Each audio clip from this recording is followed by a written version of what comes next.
Hello my dear students, मैं हूं engineer Arvind Thakur और आप देख रहे हैं अरविंद ठाकुर सर क्लासेस। इस वीडियो में आपको पढ़ाऊंगा stability of carbon free radical. अब फ्री रेडिकल क्या होता है, तो आप सब देखो, कार्बन के पास अगर एक इलेक्ट्रॉन बॉन्डेड है और कोई चार्ज नहीं है तो उसको बोलते हैं फ्री रेडिकल। हमारे CH3 इसको बोलते हैं alkyl free radical. Free radical क्यों बोलते हैं? रेडिकल का मीनिंग क्या होता है? तो रेडिकल का मीनिंग होता है, रेडिकल हमारा वह स्पीसीज होता है जो किसी स्टेबल कंपाउंड का पार्ट होता है लेकिन खुद स्टेबल नहीं होता है। एज फॉर एग्जांपल हमारा वाटर है, वाटर के पास हाइड्रोजन ऑक्सीजन है। वाटर को अगर आप ऐसे ब्रेक करते हो जिसकी वजह से इस बॉन्ड का, हाइड्रोजन ऑक्सीजन के बॉन्ड का इलेक्ट्रॉन ऑक्सीजन के पास चला जाए और हाइड्रोजन के पास तो पॉजिटिव आ जाएगा, इस तरह से बॉन्ड ब्रेक करते हो तो हमारा वाटर दो पार्ट में ब्रेक होगा, OH- and H+। These are also radicals, ये भी रेडिकल्स है लेकिन ये हुआ आयोनिक रेडिकल, आयोनिक रेडिकल्स हुआ। लेकिन वाटर को ऐसे ब्रेक करो जिसकी वजह से इस बॉन्ड में 1 इलेक्ट्रॉन ऑक्सीजन का 1 इलेक्ट्रॉन कार्बन का है, बॉन्ड ऐसा ब्रेक करो कि कार्बन का इलेक्ट्रॉन कार्बन के पास रह जाए, ऑक्सीजन का ऑक्सीजन के पास रह जाए। ऐसे केसेस में हमारा इस तरह से दो स्पीसीज फॉर्म होगा, या ये भी रेडिकल हुआ। लेकिन ये ऐसा रेडिकल हुआ, हाइड्रोक्सिल रेडिकल और ये हाइड्रोजन रेडिकल, ये दोनों रेडिकल ऐसा हुआ इसके ऊपर किसी के पास चार्ज नहीं है। हाँ, अनबॉन्डेड इलेक्ट्रॉन है, स्टेबल नहीं है यह, लेकिन हाइड्रोजन किसी के इलेक्ट्रॉन लिया नहीं है, अपना इलेक्ट्रॉन दिया नहीं है तो चार्ज नहीं है। OH भी किसी के इलेक्ट्रॉन लिया नहीं है, अपना दिया नहीं तो चार्ज नहीं है, इसलिए हमारा हुआ फ्री रेडिकल। फ्री रेडिकल का मतलब होता है ऐसा रेडिकल जो चार्ज से फ्री हो। तो रेडिकल हमारा क्या होता है? रेडिकल हमारा एक स्टेबल कंपाउंड का पार्ट होता है जो खुद स्टेबल नहीं होता है। हाँ, वो उस पर चार्ज भी हो सकता है और चार्ज नहीं भी हो सकता है। तो जब हमारे रेडिकल के ऊपर कोई चार्ज नहीं होता है तो उस रेडिकल को फ्री रेडिकल कहा जाता है। मीन्स ऐसा रेडिकल जो चार्ज से फ्री है, इसलिए इसको बोलते हैं फ्री रेडिकल। अब इस फ्री रेडिकल का स्टेबलाइजेशन है, क्या तरीका है, कैसे स्टेबल हो सकता है? तो सेम रीजन, फ्री रेडिकल में जो कार्बन है इसके पास 7 इलेक्ट्रॉन्स है, 3 बॉन्ड है, 3 बॉन्ड 6 इलेक्ट्रॉन आ गया और 1 इलेक्ट्रॉन बॉन्डेड है। इस कार्बन का 7 इलेक्ट्रॉन्स है, 7 इलेक्ट्रॉन्स है, होना चाहिए था 8 स्टेबिलिटी के लिए। इसका मतलब कि कार्बन फ्री रेडिकल भी हमारा इलेक्ट्रॉन डिफिशिएंट है, इसके पास भी इलेक्ट्रॉन की कमी है, इलेक्ट्रॉन डिफिशिएंट है। इसका मतलब हुआ कि इलेक्ट्रॉन डोनेट करने वाला ग्रुप इसको भी स्टेबलाइज करेगा, लेकिन इसके पास कोई चार्ज नहीं है, इसलिए इसके पास इलेक्ट्रॉन डिफिशिएंसी बहुत ज़्यादा नहीं होता है। लेकिन इस फ्री रेडिकल के ऊपर दूसरा फ्री रेडिकल अटैक कर सकता है, कोई फ्री रेडिकल है इसके ऊपर अटैक कर सकता है, उस वजह से इसका स्टेबिलिटी कम है। तो यह अपने स्टेबिलिटी को बढ़ाना चाहता है, तो स्टेबिलिटी को बढ़ाने का 2 तरीका, एक हुआ इलेक्ट्रॉन देने वाला ग्रुप स्टेबलाइज करेगा और दूसरा रेजोनेंस करेगा, क्योंकि रेजोनेंस इसके फ्री रेडिकल को डिलोकलाइज कर देगा, इस इलेक्ट्रॉन को डिलोकलाइज कर देगा, जिसकी वजह से इसके ऊपर किसी दूसरे फ्री रेडिकल का अटैक करने का चांस कम हो जाएगा और फिर हमारा फ्री रेडिकल क्या होगा? स्टेबलाइज हो जाएगा। तो चलिए, अब हम लोग को पता चल गया फ्री रेडिकल के स्टेबिलिटी को कैसे बढ़ा सकते हैं। तो रेजोनेंस करा करके और इलेक्ट्रॉन डोनेट करने वाला ग्रुप भी फ्री रेडिकल के स्टेबिलिटी को इंक्रीज करता है। अब सबसे पहले हम लोग इस सब फ्री रेडिकल का स्टडी करते हैं।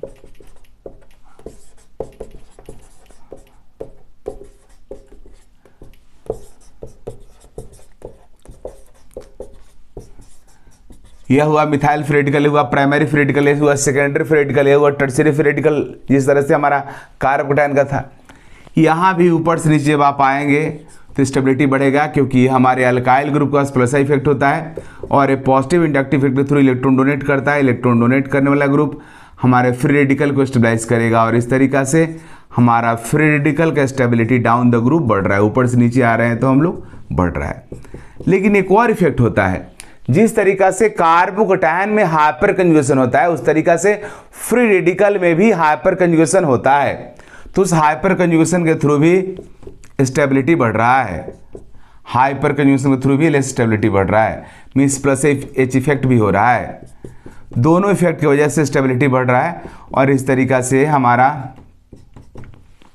ये टर्शियरी फ्री रेडिकल का स्टेबिलिटी सेकेंडरी से बहुत ज़्यादा होता है, सेकेंडरी का प्राइमरी ज़्यादा होता है, प्राइमरी का मिथाइल फ्री रेडिकल ज़्यादा होता है, और ऊपर से नीचे स्टेबिलिटी इंक्रीज होता है, स्टेबिलिटी इंक्रीजेज।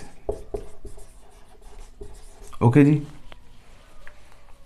यहाँ पे हम याद रखेंगे टर्शियरी फ्री रेडिकल सेकेंडरी से मोर स्टेबल होगा, सेकेंडरी प्राइमरी से मोर स्टेबल होगा, और प्राइमरी फ्री रेडिकल हमारे मिथाइल फ्री रेडिकल से मोर स्टेबल होगा। अब यहां पे एक और इंपॉर्टेंट पॉइंट, ये हमारा इथाइल फ्री रेडिकल है और यहां पे एलाइल फ्री रेडिकल है, allyl free radical. Allyl free radical का स्टेबिलिटी इथाइल से ज़्यादा होगा क्योंकि रेजोनेंस हो रहा है, रेजोनेंस की वजह से स्टेबिलिटी बढ़ जाता है। यहाँ पर रेजोनेंस डोमिनेटिंग फैक्टर होता है। आप सबको मैं पढ़ाया हूँ कि कार्बोकैटायन के केस में हाइपर कंजुगेशन डोमिनेटिंग हो जाता है और टर्शियरी ब्यूटाइल कैटायन का स्टेबिलिटी बेंजाइल कैटायन से मोर स्टेबल हो जाता है, स्टेबिलिटी बढ़ जाता है। लेकिन यहाँ पे ऐसा नहीं होता है, यहाँ पर रेजोनेंस डोमिनेटिंग फैक्टर होता है क्योंकि फ्री रेडिकल पे पॉजिटिव चार्ज रहता नहीं है, इसलिए रेजोनेंस यहाँ पर डोमिनेटिंग फैक्टर है, हाइपर कंजुगेशन उतना डोमिनेटिंग नहीं है, इसलिए हमारा एलाइल फ्री रेडिकल का स्टेबिलिटी इथाइल फ्री रेडिकल से ज़्यादा होता है। इनफैक्ट यहाँ पे अगर बात करेंगे हम लोग तो टर्शियरी ब्यूटाइल फ्री रेडिकल से ज़्यादा स्टेबल हमारा एलाइल फ्री रेडिकल होगा क्योंकि यहाँ पे रेजोनेंस डोमिनेटिंग फैक्टर होता है। याद रखना, कई सारे बुक्स में गलत लिखा हुआ है। और इस एलाइल फ्री रेडिकल से ज़्यादा स्टेबल तो बेंजाइल फ्री रेडिकल होगा ही क्योंकि बेंजाइल फ्री रेडिकल में resonating structure allyl free radical से ज़्यादा होगा। ओके जी।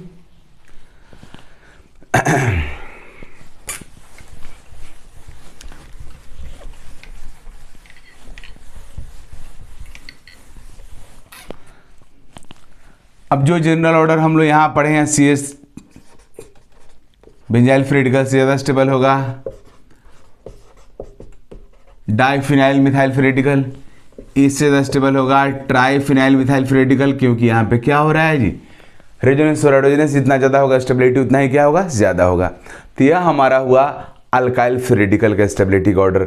अल्काइल फ्री रेडिकल में रेजोनेंस का बहुत इंपॉर्टेंस है, रेजोनेंस जितना ज़्यादा होगा स्टेबिलिटी उतना ही ज़्यादा होगा। ओके।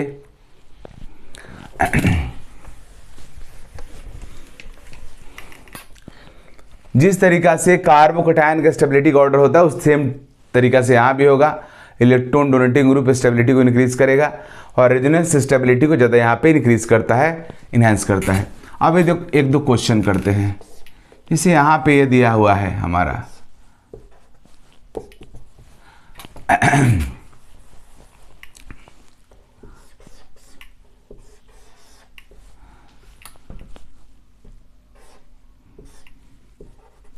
सेकेंड,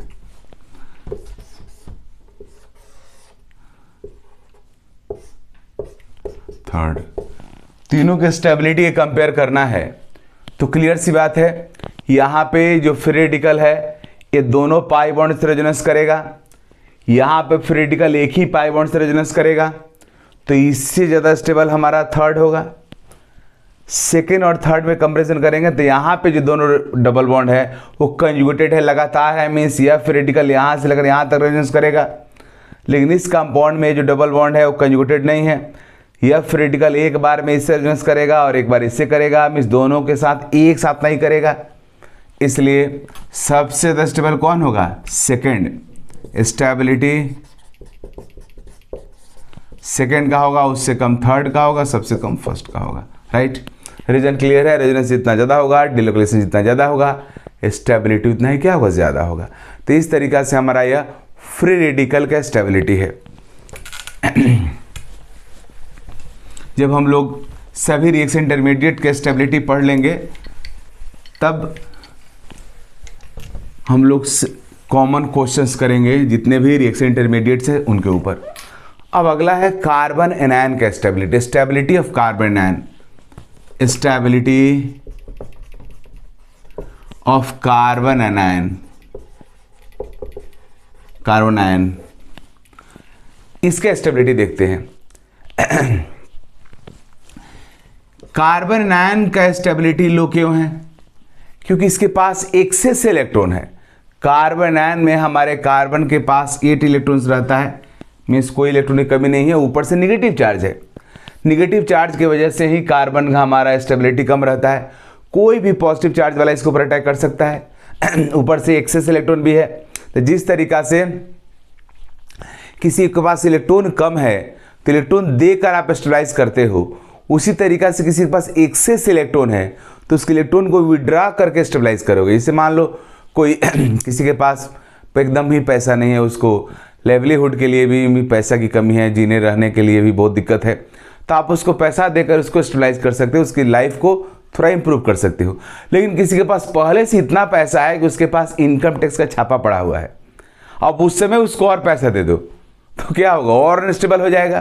पहले से छापा पड़ा हुआ है, मान लो 2 साल में जेल, 2 साल के लिए जेल जाएगा, अब और पैसे दे दोगे तो हो सकता है 4 साल के लिए चला जाए। तो जिसके पास एक्सेस इलेक्ट्रॉन है उसको और इलेक्ट्रॉन दोगे तो स्टेबिलिटी उसका डिक्रीज होगा। तो एनायन का स्टेबिलिटी इलेक्ट्रॉन विड्रॉ करके हम लोग बढ़ाते हैं। अब पॉइंट यह है कि इलेक्ट्रॉन विड्रॉ करने का क्या तरीका है। तो इलेक्ट्रॉन विड्रॉ करने का तरीका इलेक्ट्रॉन विड्रॉइंग ग्रुप कनेक्ट करके। हमारे पास इलेक्ट्रॉन विड्रॉइंग ग्रुप क्या क्या है, तो -I ग्रुप है, -M ग्रुप है। हाइपर कंजुगेशन हमारा इलेक्ट्रॉन डोनेट करता है, कार्बन आयन में हाइपर कंजुगेशन नहीं होता है। तो -I -M ग्रुप जो हमारा होगा निगेटिव इंडक्टिव इफेक्ट और निगेटिव मेजोमेरिक इफेक्ट वाला ग्रुप हमारे कार्बन आयन के स्टेबिलिटी को इन्हेंस करेगा। साथ में रेजोनेंस भी कार्बन आयन का स्टेबिलिटी को इंक्रीज करेगा, क्योंकि रेजोनेंस जो जब होगा तो ये जो निगेटिव चार्ज है वो डिलोकलाइज होगा, मीन्स मोशन करना शुरू कर देगा। जब निगेटिव चार्ज डिलोकलाइज होगा तो उसके ऊपर किसी पॉजिटिव चार्ज स्पेसीज को, मीन्स किसी कटायन को, मीन्स किसी इलेक्ट्रोफाइल के अटैक करने का चांस डिक्रीज होगा, और इस तरीका से हमारे कार्बन आयन का स्टेबिलिटी इनहेंस हो जाएगा। ओके, तो ऑल -I और -M group and resonance will increase stability of carbon ion. तब CH3 माइनस हुआ, CH3 CH2 minus, CH3 CH minus, CH3 C minus, CH3 CH3। देखो जी, यहाँ पे इस काइनाइन में कोई ग्रुप नहीं लगा हुआ, यहाँ पे 1 मिथाइल लगा हुआ। मिथाइल ग्रुप हमारा इलेक्ट्रॉन डोनेटिंग ग्रुप होता है। काइनाइन पहले से अनस्टेबल है क्योंकि उसके पास एक्सेस नेगेटिव चार्ज है, मिस इलेक्ट्रॉन है। अब इलेक्ट्रॉन डोनेटिंग ग्रुप लगा दोगे, स्टेबिलिटी को और डिक्रीज करेगा। इसमें 2-2 मिथाइल लगा हुआ है, स्टेबिलिटी और डिक्रीज होगा। इसमें 3-3 लगा हुआ है, स्टेबिलिटी और डिक्रीज होगा। तो याद रखना, मिथाइल एनायन से लेस स्टेबल होता है प्राइमरी अल्काइल एनायन, उससे लेस स्टेबल होगा सेकेंडरी अल्काइल एनायन, उससे भी लेस स्टेबल होगा टर्शियरी अल्काइल एनायन। मीन्स ऊपर से नीचे स्टेबिलिटी डिक्रीज होगा, स्टेबिलिटी डिक्रीजेज। ओके,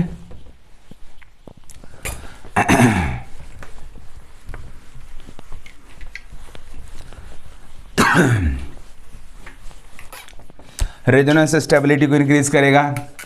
यही वजह है कि इलाइल एनायन से ज़्यादा स्टेबल हमारा होगा बेंजाइल एनायन, क्योंकि रेजोनेंस दोनों में होगा। लेकिन यहाँ पे कैनोनिकल स्ट्रक्चर कम है और यहाँ पे कैनोनिकल स्ट्रक्चर क्या है, ज़्यादा है, इसलिए स्टेबिलिटी हमारा क्या होगा, यहाँ पे बढ़ता है। सेम रीजन से हमारा जब बेंजीन रिंग में जैसे 1 मतलब एलाइल जो हमारा बेंजाइल कटायन है, बेंजाइल एनायन में 1 रिंग रहता है और डाईफिनाइल मिथाइल एनायन में 2 रिंग रहता है। जैसे जैसे रिंग यहाँ बढ़ेगा वैसे वैसे इस बार भी स्टेबिलिटी क्या होगा, बढ़ेगा, क्योंकि रेजोनेंस बढ़ रहा है। रेजोनेंस जितना ज़्यादा होगा उतना ज़्यादा हमारा स्टेबल कार्बोकटायन भी होता है और उतना ही स्टेबल कार्बोनायन भी होता है।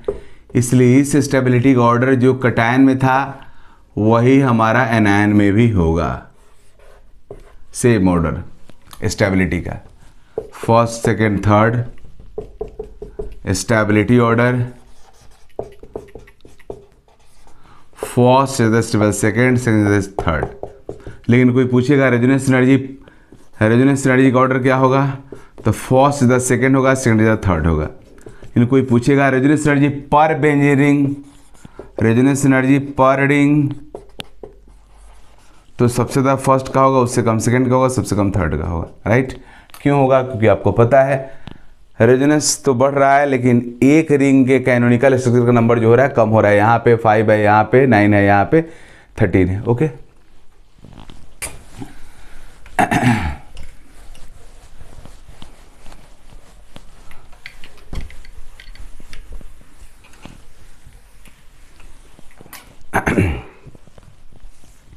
हमारा CF3 minus and CCl3 minus में ज़्यादा स्टेबल कौन होगा? तो नॉर्मली हमें पता है कि फ्लोरीन यहाँ पे लगा हुआ है। जो फ्लोरीन इलेक्ट्रॉन स्ट्रॉन्ग और इलेक्ट्रॉन ड्रॉइंग ग्रुप है, तो कार्बन में जो निगेटिव चार्ज इसको ज़्यादा स्टेबलाइज करेगा। यहाँ पे क्लोरीन लगा हुआ है, जो कार्बन के नेगेटिव चार्ज को कम विड्रॉ करेगा, क्योंकि क्लोरीन का electron withdrawing power means fluorine से कम होता है। और इस तरीक़ा से आपको लग रहा होगा कि CF3 मोर स्टेबल होगा, लेकिन ऐसा नहीं होता है। एक्सेप्शनली यहाँ पे CCl3 माइनस हमारे CF3 से माइनस से मोर स्टेबल होता है।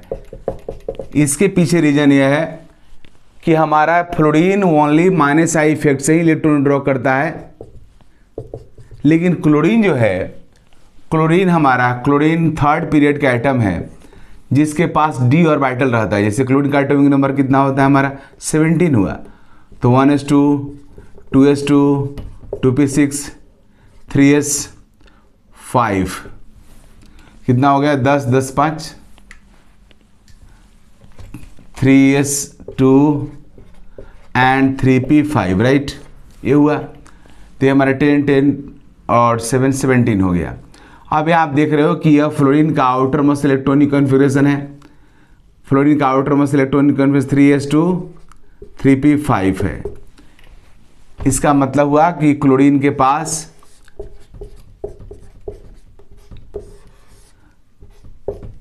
यह 3px 3py 3pz है, पहले क्या करके जाएगा, फिर पेयरिंग होगा,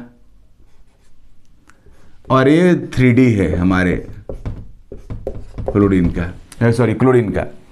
फ्लोरीन के पास, फ्लोरीन सेकेंड पीरियड का एलिमेंट है, तो फ्लोरीन के पास d ऑर्बिटल नहीं होता है, 2D नहीं हो सकता है, लेकिन क्लोरीन के पास d ऑर्बिटल होता है। तो क्लोरीन करता क्या है कि यहाँ पे क्लोरीन तो अपने 3pz से बॉन्ड फॉर्म किया हुआ है कार्बन से, क्लोरीन का d ऑर्बिटल खाली रहता है। और जो कार्बन एनायन है, कार्बन एनायन हमारा, कार्बन एनायन में कार्बन का हाइब्रिडेशन sp2 होता है, क्योंकि यहाँ पे ये जो कार्बन का हाइब्रिडेशन है वो sp2 है, क्योंकि ये रेजोनेंस यहाँ पे कर सकता है। तो जो निगेटिव चार्ज देख रहे हो, निगेटिव चार्ज कार्बन के p ऑर्बिटल में रहता है। ये p ऑर्बिटल के पास इलेक्ट्रॉन रहता है, कार्बन के पास, मीन्स यह फुलफिल्ड p ऑर्बिटल है कार्बन का, फुलफिल्ड p ऑर्बिटल। अब क्लोरीन के पास d ऑर्बिटल है, एम्प्टी d ऑर्बिटल है, तो क्लोरीन के पास एम्प्टी d ऑर्बिटल है, d ऑर्बिटल, यह एम्प्टी d ऑर्बिटल है,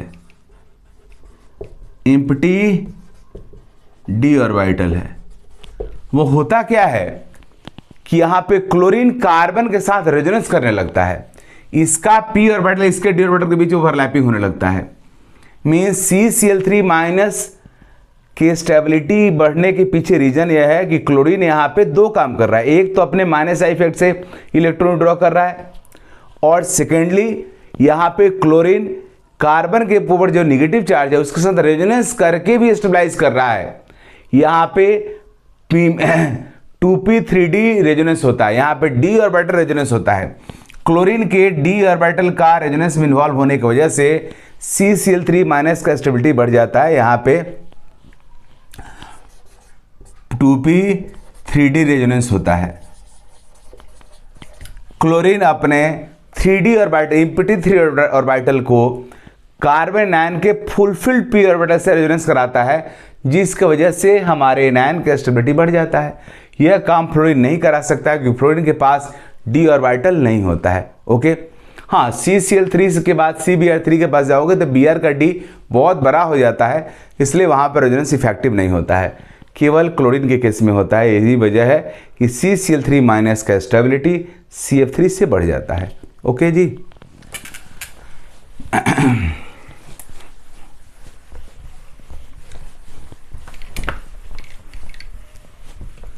कार्बन एनायन के पास नेगेटिव चार्ज है, इसलिए इलेक्ट्रॉन विड्रॉइंग ग्रुप इसके स्टेबिलिटी को इंक्रीज करेगा। और अब हम लोग देखने जा रहे हैं बेंजाइल एनायन के स्टेबिलिटी ऑर्डर, उसके डेरिवेटिव का। इसे हमारा बेंजाइल एनायन है, हेलोजेनस करके अपने आप को स्टेबलाइज कर रहा है। अब अगर इसमें हम लोग लगा देंगे कोई इलेक्ट्रॉन विड्रॉइंग ग्रुप, तो स्टेबिलिटी को इन्हेंस कर देगा। NO2 ग्रुप हमारा इलेक्ट्रॉन विड्रॉइंग ग्रुप है।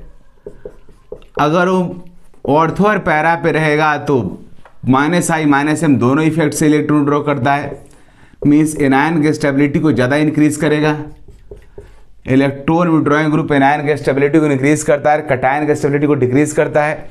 यहाँ पे एनायन है, ये -I -M ग्रुप इफेक्ट, यहाँ पे ओनली -I इफेक्ट होगा, -M इफेक्ट यहाँ पे ऑपरेट नहीं होता है मेटा पे, लेकिन ऑर्थो पैरा पे -I -M दोनों होगा। तो अगर स्टेबिलिटी की बात करें यहाँ पे, तो फर्स्ट से ज़्यादा स्टेबल सेकंड भी होगा, फर्स्ट से ज़्यादा स्टेबल थर्ड भी होगा, फर्स्ट से मोर स्टेबल फोर्थ भी होगा। लेकिन सेकंड थर्ड फोर्थ में थर्ड का स्टेबिलिटी सेकंड फोर्थ से कम होगा, क्योंकि यहाँ पे NO2 group only -I effect से इलेक्ट्रॉन विड्रॉ कर रहा है, लेकिन सेकंड और फोर्थ में -I के साथ साथ -M से भी कर रहा है। अब सेकंड और फोर्थ की बात करें तो -M तो इक्वली इफेक्ट करता है, ऑर्थो पे रहे या पैरा पे रहे, but I effect distance dependent होता है। जब NO2 ऑर्थो पे होगा तो -I डोमिनेंट होगा, जब पैरा पे होगा तो लेस डोमिनेंट होगा, इसलिए। और यहाँ पे -I स्टेबिलिटी को इंक्रीज कर रहा है, इसलिए सेकंड का स्टेबिलिटी सबसे ज़्यादा होगा। स्टेबिलिटी के ऑर्डर की बात करें तो मोस्ट स्टेबल सेकंड होगा, सेकंड से कम फोर्थ होगा, फोर्थ से कम थर्ड होगा, थर्ड से कम फर्स्ट होगा, राइट।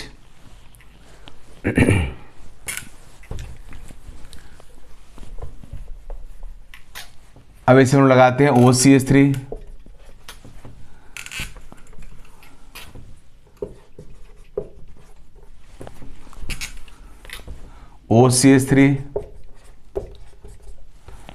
OCH3 हमारा +M ग्रुप है, लेकिन साथ में -I इफेक्ट भी होता है। जब मेटा पे होगा तो ओनली -I होगा, M होगा नहीं उसका ऑपरेट। पैरा पे होगा तो फिर -I +M दोनों होगा। मैं बताया हूँ किसी ग्रुप के पास M और I दोनों इफेक्ट है तो उसका नेचर M डिसाइड करता है। सो OCH3 इलेक्ट्रॉन डोनेटिंग ग्रुप है, इलेक्ट्रॉन डोनेटिंग ग्रुप एनायन के स्टेबिलिटी को डिक्रीज करेगा, इसलिए फर्स्ट से कम स्टेबल सेकंड भी होगा, फर्स्ट से लेस स्टेबल हमारा फोर्थ भी होगा, लेकिन फर्स्ट से मोर स्टेबल हमारा कौन होगा, थर्ड होगा। तो स्टेबिलिटी का ऑर्डर होगा वो थर्ड सबसे ज़्यादा स्टेबल होगा, उससे कम फर्स्ट होगा, उससे कम हमारा सेकंड होगा, सबसे कम हमारा फोर होगा। सेकंड और फोर में सेकंड मोस्ट स्टेबल इस बार होगा, क्योंकि -I इफेक्ट यहाँ पे एनायन के स्टेबिलिटी को इंक्रीज कर रहा है। तो जब ऑर्थो पे होगा तो -I स्ट्रॉन्गर होगा, मीन्स स्टेबिलिटी ज़्यादा होगा। जब पैरा पे होगा तो -I वीकर होगा, तो स्टेबिलिटी कम होगा। और ये स्टेबिलिटी का ऑर्डर होगा थर्ड सबसे ज़्यादा, उससे कम फर्स्ट, उससे कम सेकंड, सबसे कम हमारा फोर्थ होगा। ओके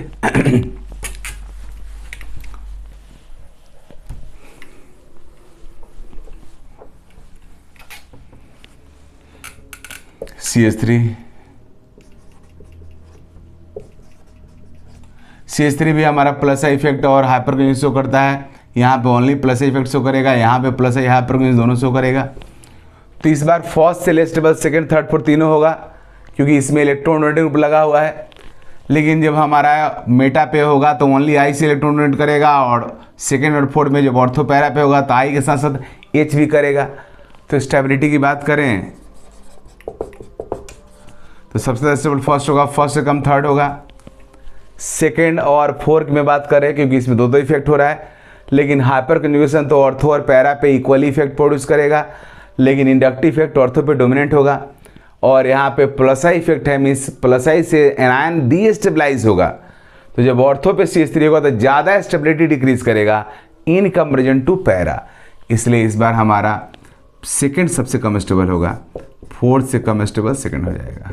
ओके जी, तो यह हमारा स्टेबिलिटी का ऑर्डर था एनायन का।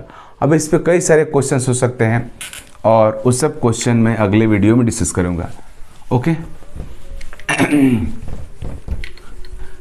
इसके बाद वाले वीडियो में आपको पढ़ाऊंगा कार्बीन्स एंड नाइट्रीन्स एनायन तो हो गया,